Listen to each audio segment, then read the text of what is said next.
Cette vidéo montre comment s'organise une formation. Je suis formateur d'une formation. Un volet synthèse me rappelle les principales informations. Le premier bloc présente les informations générales à la formation. Je vois également combien de questionnaires sont utilisés, les documents mis à disposition et les participants invités. Au survol des icônes, je peux avoir une information supplémentaire. Je peux accéder au questionnaire en cliquant dans le bandeau ou sur l'onglet Questionnaire. Les questionnaires disponibles sur la base sont proposés.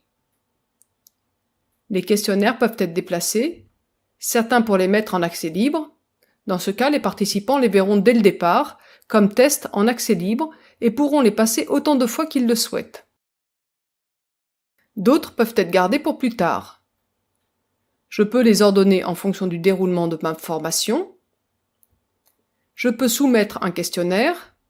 Pour cela, il suffit de cliquer sur la flèche et de choisir parmi les participants présents ou confirmés. Les participants choisis verront instantanément ce questionnaire apparaître dans leur partie « Évaluation en attente ». La gestion des documents est identique à celle des questionnaires. Certains peuvent être mis en accès libre, d'autres gardés en réserve. En tant que formateur, je peux ajouter de nouveaux documents en fonction de mon besoin. Les participants peuvent avoir confirmé leur présence. Ils sont indiqués par un C. Je peux les mettre présents en les faisant glisser.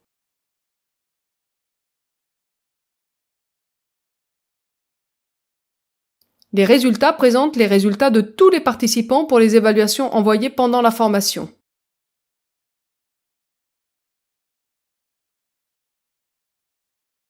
En ouvrant le volet Détails, je vois tous les résultats, d'abord une vision globale pour les participants, et des onglets portant sur la réussite par question, sur les temps de réponse, le contenu des réponses, et un graphique qui indique le temps en gris et le score en bleu de chaque participant.